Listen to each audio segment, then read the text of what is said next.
telling me that my very life is at stake. Sometimes, when you pick up the Bible, you're looking at stories that are thousands of years old, written by people who live in places far away from where we find ourselves both geographically and culturally.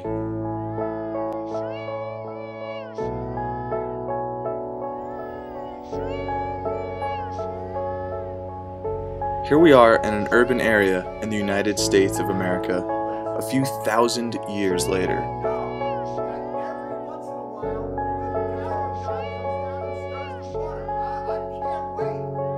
And the question that begs to be answered is, well, how is this whole Christianity thing relevant to us?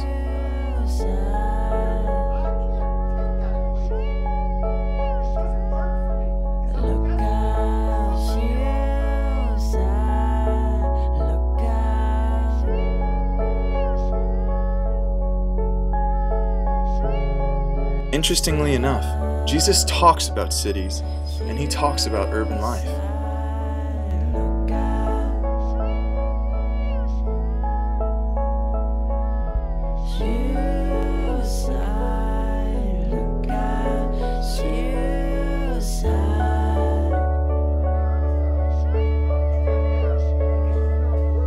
He says that as there is a darkness in a city like ours, there needs to be light that radiates out from the church to the city.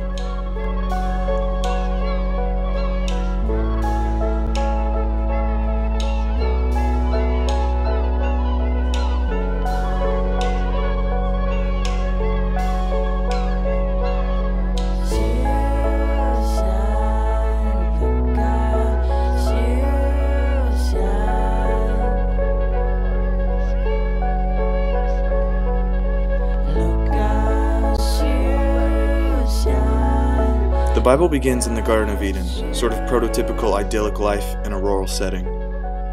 And then God tells Adam and Eve to subdue the earth, to multiply, to make culture.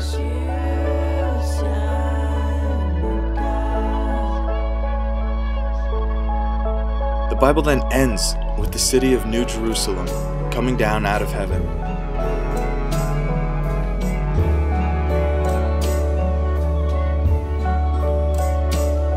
I want you to get this picture that when Jesus comes, he'll bring with him a city. And so God's vision is urban. God's vision is for the city.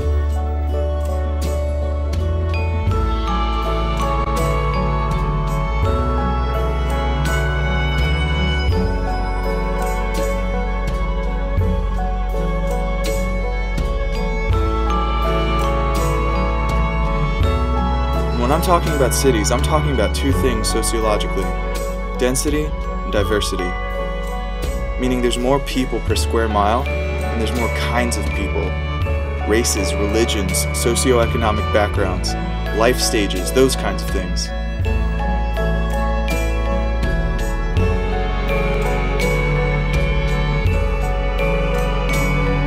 The hope of Urban Mission is to have a hand in the spiritual renaissance of Jersey City.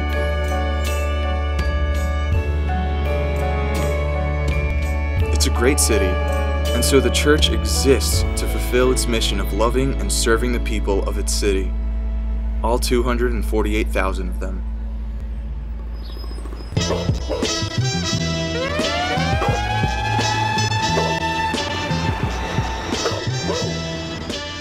Urban Mission has been operating out of 505 Newark Avenue in Jersey City since the early 1940s. It was founded by Italian-American immigrants, although back then it was called Christian Apostolic Church of Jersey City. It has since been passed down as an independent church and is now led by Pastor David Brudnicki. The changes in our community have brought Urban Mission from its original Italian roots to where it is today, a multicultural gathering of believers who love their city and want to be a blessing where they've been planted. 2 million, 5 million, watch us grow, going up. It's new, it's automatic, it dictates, records, seals, sterilizes, stamps, and delivers in one operation without human hand. What am I bid? What am I offered? Who's next? The people, yes. Follow the crowd to the Empire City, the Wonder City, the Windy City, the Fashion City. The people, yes. The people, perhaps.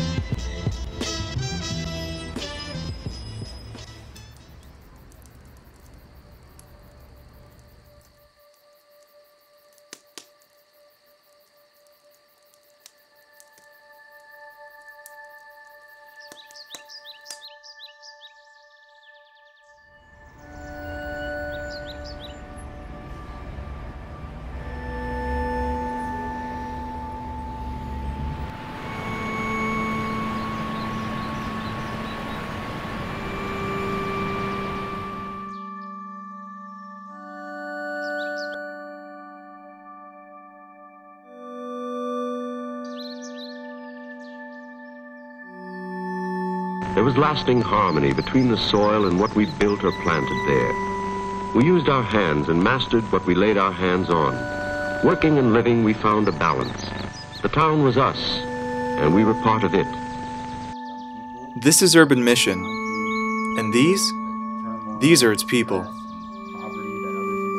There's a reason why we go through suffering. There's actually a reason.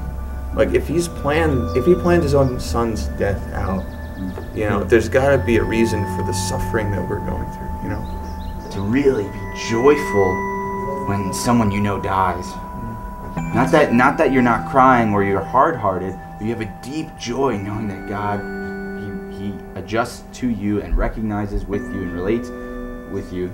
Like we have an indestructible joy, a deep happiness now.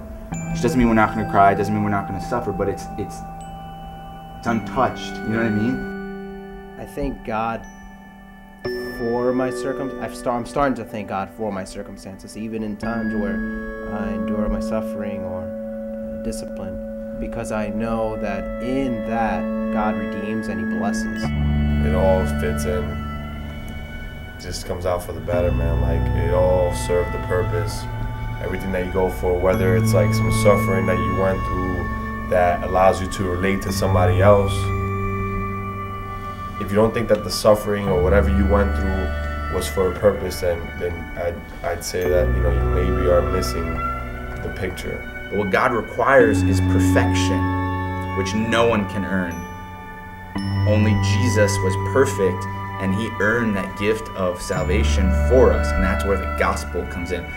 Like when I go some difficult situation and I do it and I pass it, I feel like, you know, really that God planned that for me.